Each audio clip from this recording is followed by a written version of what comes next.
다 함께 기도하심으로 8월 19일 화요일 매일 예배 시작하겠습니다.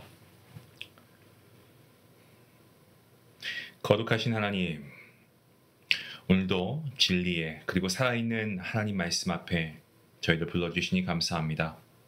주의 말씀은 우리의 발을 비추는 등불이고 우리의 마음 깊은 곳까지 찔러 쪼개어 살리는 생명의 능력의 말씀인 줄로 믿습니다. 주님, 말씀을 대할 때 가볍게 습관적으로 여기지 않게 하시고 정말 하나님의 말씀을 경외하는 마음으로 듣게 하여 주시옵소서.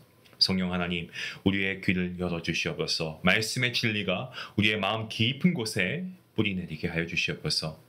듣고 지식으로 머무르지 말게 하시고 삶의 변화와 순종으로 이어지게 하시고 말씀대로 살아갈 때 얻는 그 기쁨을 누리게 허락하여 주시옵소서. 모든 말씀 예수님의 이름으로 기도하옵나이다. 아멘. 찬송가 325장 함께 하시겠습니다.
오늘 함께 볼 말씀은 에스겔서 20장입니다.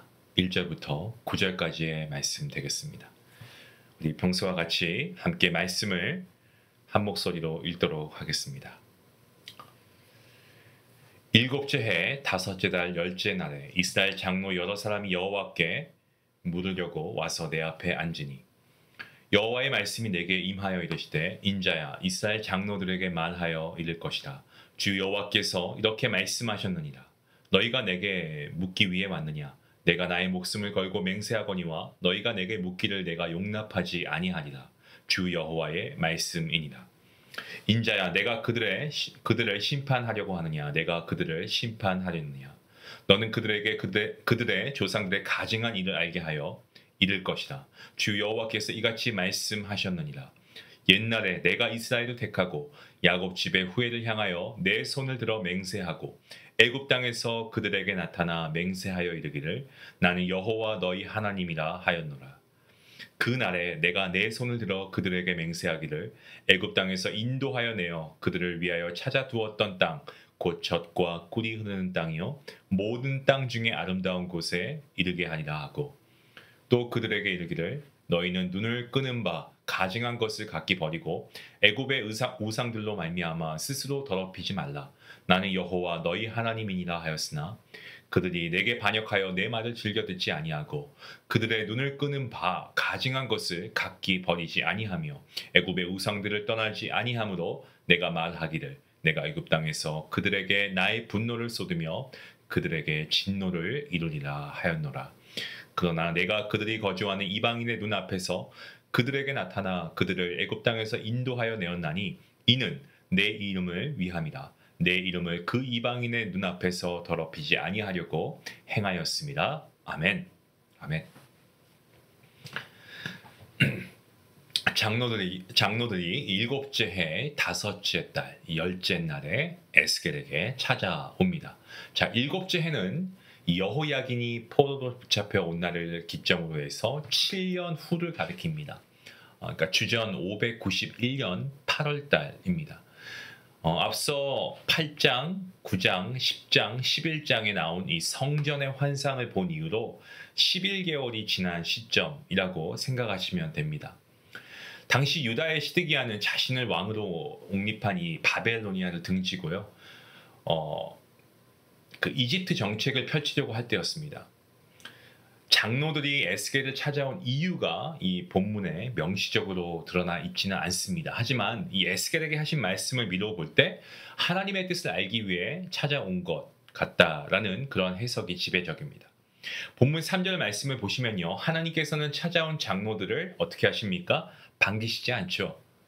그냥 반기시지 않는 것이 아니고 더 나아가서 하나님의 뜻을 밝히기를 하나님은 거부하십니다.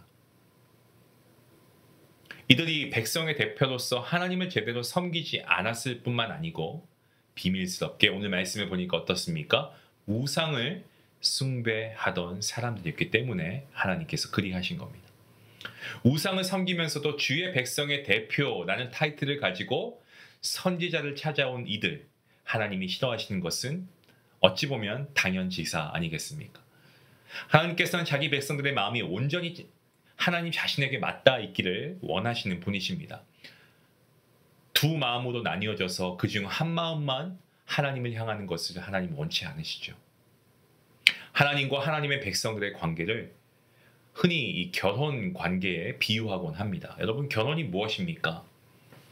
서로 배타적이고 독점적인 사랑을 하기로 하나님과 만인 앞에 서약하는 관계가 결혼 관계 아니겠습니까?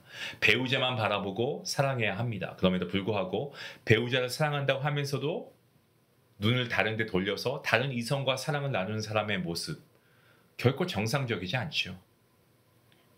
그런데 이렇게 비정상적인 모습, 오늘 말씀에 나오는 장로들의 모습입니다. 이러한 장로들을 매몰차게 대한다고 과연 누가 하나님을 원망할 수 있겠습니까? 하나님의 뜻을 알려주시지 않는다라고 해서 누가 하나님에 대해서 하나님의 사랑이 없다라고 그렇게 하나님을 원망할 수 있겠습니까? 없죠. 저와 여러분도 마찬가지입니다. 하나님께서는 예수 그리스도 안에서 우리를 자기 백성 삼으셨습니다. 예수님의 십자가의 대속의 죽으심으로 정말 주님의 보혈 흘리심을 말미암아 우리 죄가 온전케 정하게 되고 우리가 하나님의 은혜로 정말 하나님의 구원받은 자녀가 되지 않았습니까? 오늘 우리에게도 우리의 마음이 온전히 하나님께 닿아 있기를 하나님이 원하십니다. 우리가 한쪽으로 하나님을 섬긴다고 하지만 또 다른 한쪽으로 다른 것을 우리가 사랑하고 있다고 의지하고 있다라고 한다면 저와 여러분도 에스겔을 찾아온 장로들과 별반 다르지 않습니다. 오늘 하루 시작하며 아니면 오늘 하루 마무리하며 아니면 누군가는 오늘 하루 지금 일을 하면서 그 도중에 예배 드리신지 모르겠습니다만은 여러분 정말 나의 마음이 온전히 하나님을 향하고 있는가, 하나님의 뜻을 내가 품고 있는가 한번 깊이 생각해 보시는 그런 시간이 있으면 좋겠습니다.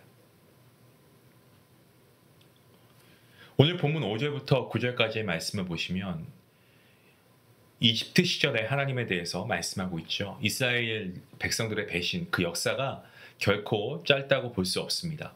하나님께서는 에스겔을 통해서 애굽, 광야, 그리고 가나안 이렇게 위치와 형편에 상관없이 끊임없이 배교해온 역사를 하나님이 지적하고 계십니다. 정말 그 짧지 않은 긴 시간 동안 언약 백성으로서 하나님에 대한 사랑을 신실하게 행하지 않았고 하나님과의 관계를 신실하게 갖지 못했고 그러한 이스라엘 백성들 이와는 반대로 모든 것에 신실하게 그 언약의 말씀대로 행하셨던 하나님 정말 너무나 많이 대비되고 있지 않습니까? 하나님께서는 아브라함과 이삭과 야곱과 체결하셨던 그 약속을 하나님은 분명히 기억하시고 애굽에서 종노릇 했던 이스라엘 백성들을 적과 꿀이 흐르는 땅 모든 땅 중에 아름다운 곳이라고 오늘 6절 말씀을 기록하고 있는데 이곳에 이르게 할 것이라고 말씀하셨습니다. 하지만 이스라엘 백성들 어떻습니까? 그 약속을 받을 만큼 하나님을 사랑하지도 않았고요. 하나님을 경외했던 민족이 아니었다는 거죠. 그들은 종노릇 하면서도 애굽에서부터 우상을 섬겼습니다. 애굽에서 종노릇 하는 그 기간 동안 이스라엘의 종교 생활에 대해 알려진 바가 전혀 없는데 오늘 이곳에서 그들이 지속적으로 배교했음을 우리는 알 수가 있죠. 야곱의 12아들을 비롯한 일가 70명이 정착할 때만 해도 하나님 신앙이 있었겠지만 계속 대를 이어서 400년을 지내면서 점차 우상을 섬기는 그러한 삶을 살았을 것입니다. 여호와 하나님이 누구이신지조차 모르는 이들에게 하나님께서는 아름다운 땅을 약속하시고 우상을 버릴 것을 언약 백성의 조건으로 내 것입니다. 그 말씀이 오늘 본문 7절 말씀 아니겠습니까? 하나님의 백성으로서 새로운 삶을 살아가기 위해 이전 삶에서 돌이키고 떠나야 할 것들이 분명히 있습니다. 종이었습니다. 노예였던 이스라엘 백성들에게 부여된 미션은요. 애굽의 우상으로부터 떠나서 여호와 하나님을 그들의 하나님으로 받아들이는 것이었습니다.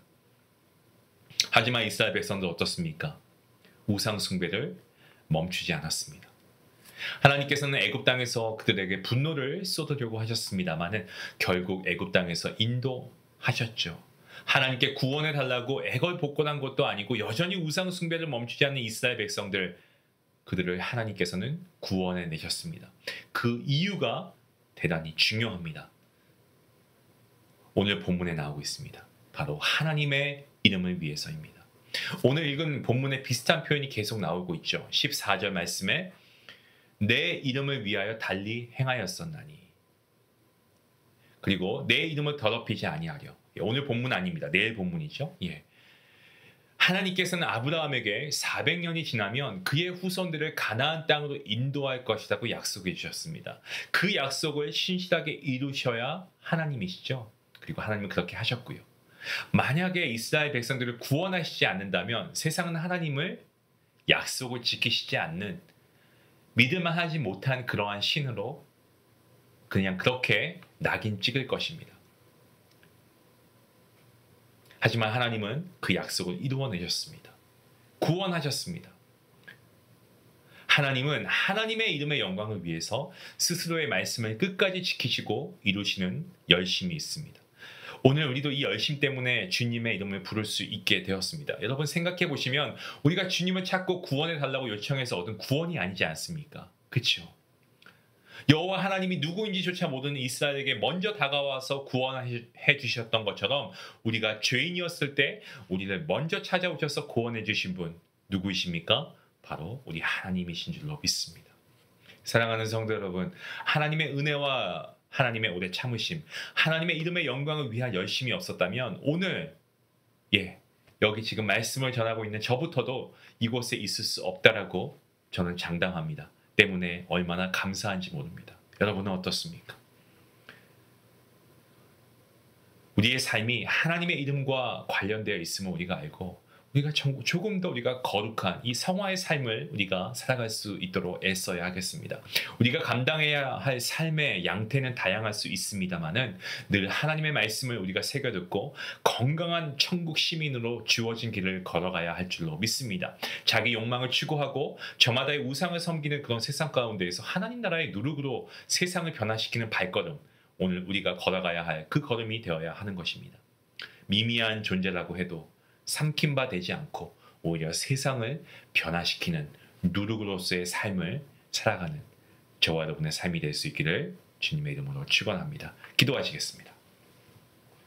사랑과 은혜가 풍성하신 하나님 감사합니다. 오늘 말씀을 통하여서 우리의 마음이 온전히 하나님께 향해야 함을 깨닫게 하시니 감사합니다.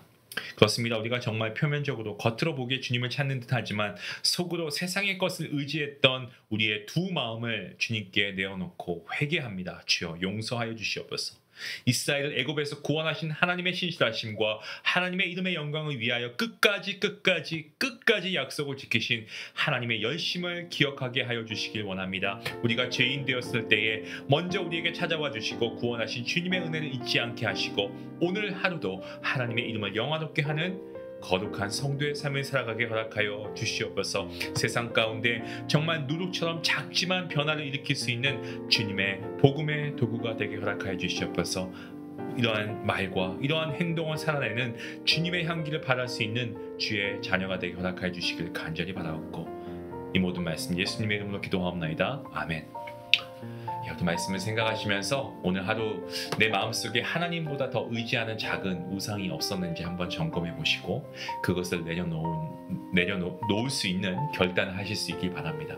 오직 주님만을 신뢰하고 나의 모든 생각, 나의 모든 선택, 하나님의 이름을 영화롭게 하는지 우리가 구체적으로 생각해 보고 어떻게 그렇게 할 수 있는지 우리가 한번 행동으로 우리가 또 말로 함께 적용하며 결단할 수 있는 시간이 될 수 있게 원합니다. 우리 같이 함께 기도하시겠습니다.